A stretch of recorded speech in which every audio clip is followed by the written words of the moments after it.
Понеделничко издание на вестите на Канал 8. Добар ден. Поставен споменикот на патронот и заштитникот на општина Зрновци, светиот великомаченик Димитрија. Осветувањето го изврши митрополитот Брегалнички Иларион. Програмата беше збогатена со настап на играорци и концерт на фолк пејачот Евто Попиновски. Во присуство на голем број гости со свечена литија од црквата посветена на светиот великомаченик Димитрија до плоштадот во Зрновци беше одбележан патронот на општината. Новопоставениот споменик на заштитникот на општината Свети Димитрија беше осветен од страна на владиката Иларион. Споменикот е изработен во Средното уметничко училиште Лазар Личеновски од страна на уметникот Дацо Николовски и чини 8500 евра. Со обзир на тоа што навистина се работи за многу ниска цена, меѓутоа бидејќи ние за прв пат поставуваме ваков споменик, се нафати едноставно училиштето за оваа символична цена, просто само средства за материјалите, иако на другите понуди беа и повеќе од 30.000 евра. Инаку општината неодамна доби и градски плоштад. Изграден е од средства на Агенцијата за поддршка на земјоделството и руралниот развој во висина од 6 милиони денари и се наоѓа на самиот центар во Зрновци.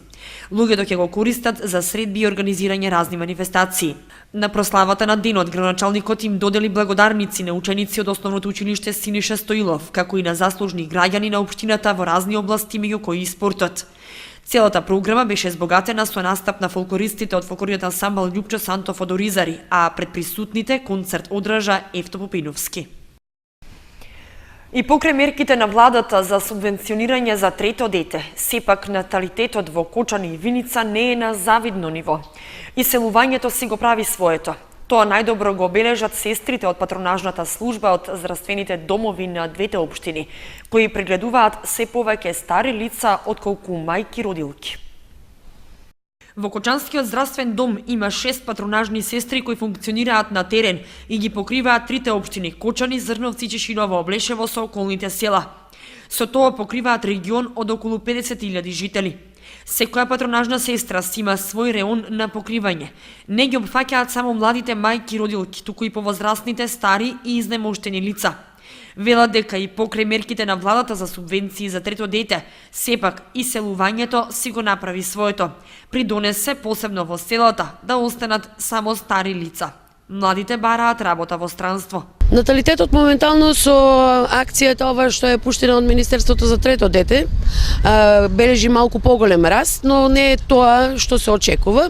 Имаме и многу голем број на иселување на деца во странство, така да веќе преовладува тоа повеќе на стари лица да се посветуваме отколку на млади и новородени. Не наоѓам замерка на младите што се иселуваат, пошто секој бара парче леп и покрив над главата. Во Виничкиот здравствен дом пак функционираат 3 патронажни сестри. Ја покриваат Виница и селата и обслужуваат околу 20.000 жители. Проблемот со иселување не одминува ни Виница. Иселувани се иселени веќе, почесто се Италија, Австрија, Германија, така да баратам. Па скоро, еве јас потекнувам од Блатец, што на времето беше и општина, беше село со најмногу жители, за жал сега се само старци. За жал. А имаме грото, можам да кажам дека Истибања, Трсино, Јакимово, се уште ни го одржуват тој, да не речам, дел на општината, кај што они ни ги потполнуват. Пред 2 години во Блатец немаше ни едно детенце. Оваа година имаме 3 од нова година навам. Намалење на наталитетот. Јас работев како акушерка, кај што имавме 300-400 деца на ниво на општина. А сега за жал немаме ни 150 оваа година. Патронажната служба и од двете здравствени установи ја имаат неопходната поддршка од здравствените домови и од Министерството за здравство, како и од населението. 4 лица од Кочани ограбиле куќа во виничкото село Лески, при што однеле над 12.000 евра. Полицијата ги откри и против нив поднесе соодветна кривична пријава. Откриени се сторителите на тешката кражба што пред 1 година се случи во виничкото село Лески, кога беа украдени над 1 милион денари. Се работи за 4 лица од Кочани, кои во почетокот на октомври минатата година успеале да влезат во куќата и да го изнесат богатиот плен. Работејќи на расветлување на случајот, одделението за криминални работи при полициската станица во Виница дошла до непобитни докази и поднесе кривична пријава против 49-годишниот СК, 36-годишниот ГП, 32-годишниот БП и 29-годишниот БМ, сите откочани. Пријавата е поднесена поради постоење основи на сомнение дека тие сториле кривично дело тешка кражба. Имено пријавените на 5 октомври минатата година со употреба на сила насилно влегле во куќата во село Лески, извршиле пребарување и противправно одзеле 12.000 евра во разни апоени, златен накит и 2600 денари во разни апоени. Со извршеното кривично дело, пријавените се стекнале со противправна имотна корист во износ од околу 1 милион денари. Иако истекува ветениот период од 3 години за изградба на дом за стари лица во Кочани, од локалната самоуправа се оптимисти дека објектот ќе стане реалност. Изготвувањето на техничката документација е завршено, па останува потешкиот дел – да се најдат пари за реализирање на инвестицијата. Поминаа точно 2 години од првите најави дека до почетокот на 2016 година во Кочани ќе биде изграден дом за стари лица. Локалната самоуправа ја одреди и локацијата во кругот на поранешната касарна, што требаше да овозможи навремено реализирање на проектот. Во меѓувреме подготвителните активности подзастанаа, а објектот се уште е само на хартија.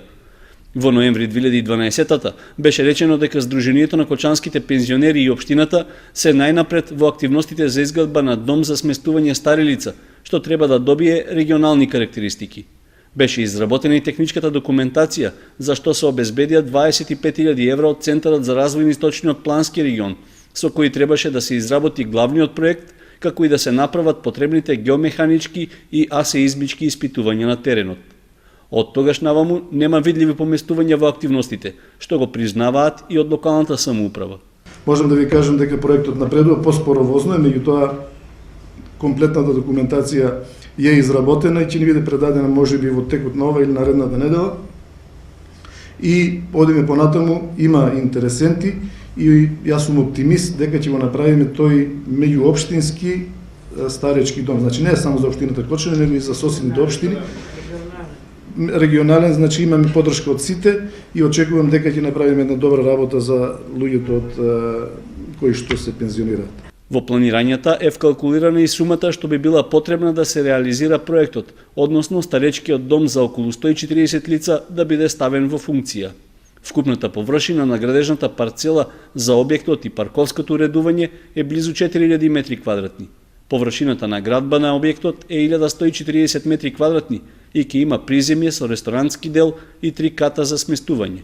Почетните пресметки покажале дека е неопходна сума од 1.320.000 евра. Со оглед дека тие пари општината ги нема, ќе мора да бара извори за да се обезбедат. Септември годинава бил месец кога се издавале најмногу одобренија за градење во земјава.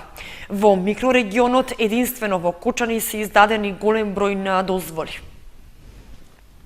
Септември бил месец на зголемен број издадени одобренија за градба, но не и за микрорегионот. Во Виница и Зрновци не било издадено ниту едно одобрение за градба. Во Кочани биле издадени 10 одобренија за градба, од кои 8 на физички лица и 2 на деловни субјекти. Вкупната предвидена вредност на објектите изнесува 88.968.000 денари. Во Чешиново Облешево биле издадени вкупно 3 одобренија за градба, од кои 2 на физички лица и 1 на деловен субјект, во предвидена вредност на објектите од 41.502.000 денари.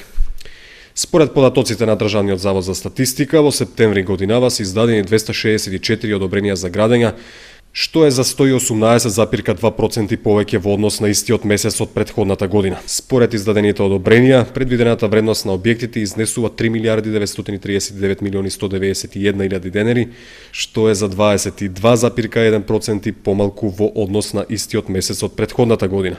Од вкупниот број на издадени одобренија за градење, 176 или 66,7% се наменети за објекти од високоградба, 29 или 11% за објекти од нискоградба и 59 или 22,3% за објекти за реконструкција. Од вкупно 264 објекти на 198 или 75% како инвеститори се јавуваат физички лица, а на 66 објекти или 25% инвеститори се деловни субјекти. Во извештајниот период е предвидена изградба на 448 станови со вкупна корисна површина од 38.500 метри квадратни. Рампа се испречи на новоизградениот пат кон манастирот Свети Василий Велики на Пониква. Поставена е пред една недела и го спречува движењето на возилата во правец на скилифтот број 3. Метална рампа со знак стоп стои препречена над асфалтниот пат што води кон манастирот Свети Василий Велики не пониква. Рампата е заклучена со катанец, па со моторно возило не може да се продолжи движењето. Со тоа се губи функцијата на новоизградениот асфалтен пат кон манастирот и кон скилифтот број 3. Наместо да биде бојадисана, металната цевка е обвиткана со црвена и бела пластична фолија, веројатно со намера да биде полесно забележлива. Според свежо бетонираните метални држачи, може да се заклучи дека таа овде е од скоро. Во редакцијата на Канал 8 денеска имаше телефонски јавувања од граѓани, кои викендов при посетата на планинскиот рекреативен центар биле изненадени од сликата што ја затекнале на лице место. Препреката била поставена од пред една недела и не знаеа да кажат кој и зошто ја поставил овде. Дел од граѓаните излегоа со предпоставки дека можеби тоа е обид да се спречи дрвократството, но од јавното предпријатие Македонски шуми негираа дека тие се одговорни за рампата. Таа го отежнува и поминувањето на градежната механизација за објектот што се гради во непосредна близина, па работниците се снаоѓаат со алтернативни решенија. Неофицијално била поднесена дури и пријава до соодветните инспекцијски служби во општина Пробиштип, со оглед што рампата се наоѓа на нивна територија. Сепак ни беше посочено дека одговорот треба да го побараме во локалната самоуправа на Кочани, која е одговорна за поставената метална препрека. Во краткото појаснување од таму, ни беше речено дека рампата е со цел да го оневозможи поминувањето на тешки товарни возила, за да се спречи уништувањето на асфалтот. По добиените поплаќи од граѓаните, во текот на денот бил направен увид на лице место и заклучено е рампата да се подигне на одредена височина, за да можат да поминуваат патничките возила. И покрај се, необично е што металната цевка е поставена токму на место што е во јавна сопственост, односно не попречува движење кон приватен имот.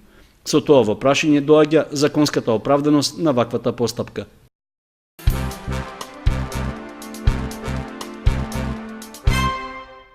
Караванот на членовите од литературниот клуб Копнеш по училиштата продолжува и понатаму. Остваруваат средби со учениците по повод одбележување на месецот на книгата, кој започна на 15 октомври и ќе трае до 15 ноември. Средби со учениците и литературни читања по повод одбележување на месецот на книгата. Членовите на литературниот клуб Копнеш преку разни активности се обидуваат да ја подигнат свеста кај учениците за почеста употреба на книгата и пишување проза и поезија. Оти факт е дека со употребата на компјутерите и брзиот начин на живот, децата заборавија на книгата и пишаниот збор. Литературно читање се одража во основното училиште Малина Попиванова. Јас сум член на нашата секција за литературно читање и сите ние ученици имаме напишано по неколку песни за да им се представиме на гостите најдобро што можеме. Исто така и тие ни прочитаа неколку песни со кои можеме да составиме и ние наши песни.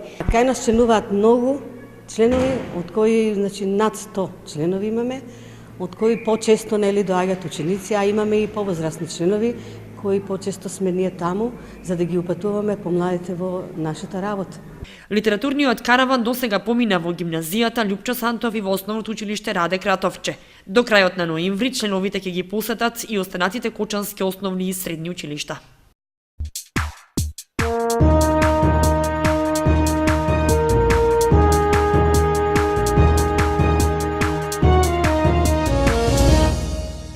Во продолжение од вестите на Канал 8 проследете ги спортските информации. Кочани ја врати лидерската позиција од табелата во женската фудбалска лига. Победа забележа и Младост Иднина С од Оризари. Шесто коло во женската фудбалска лига победи остварија двата локални представника Кочани и Младост Иднина са Оризари.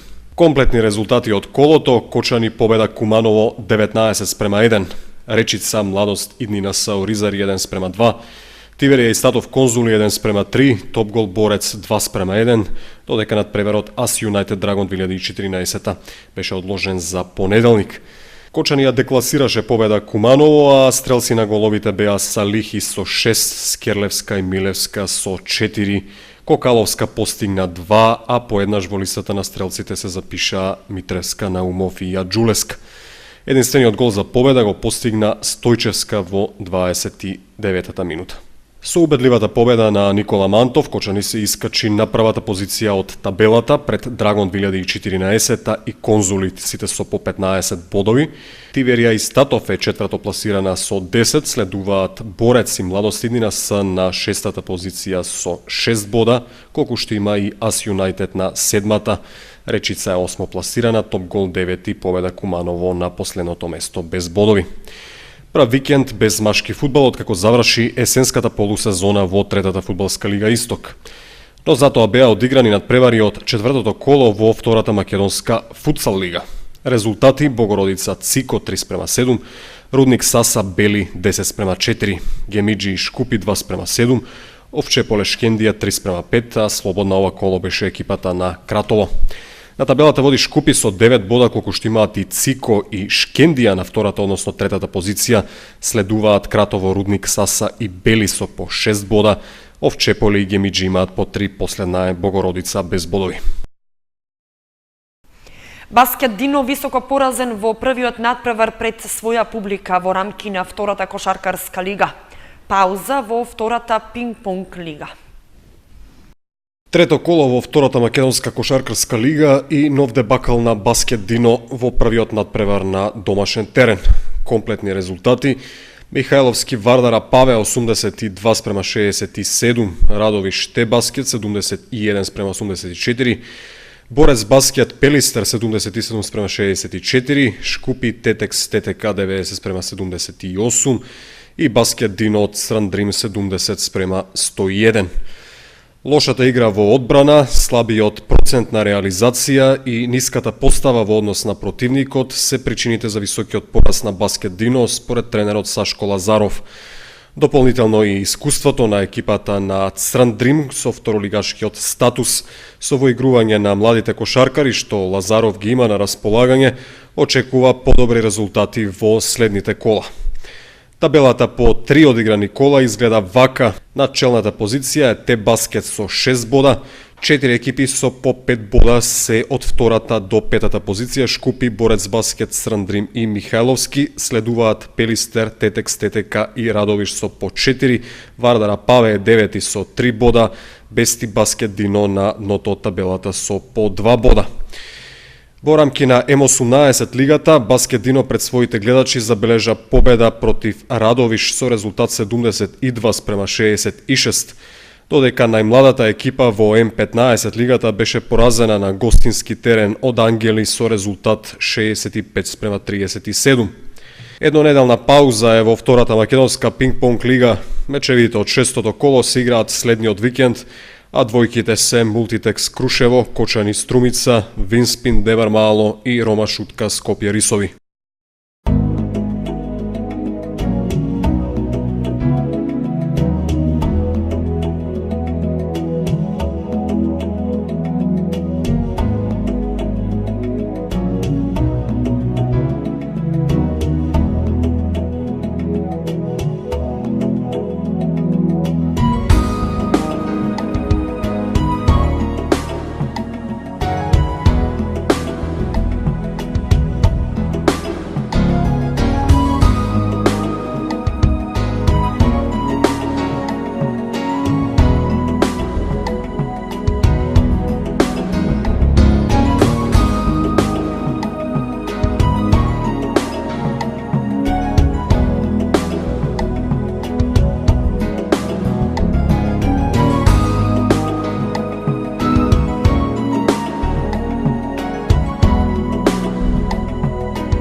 Вестите завршија. Најновите информации ги имате и на веб страницата kanal8.mk. Довидување.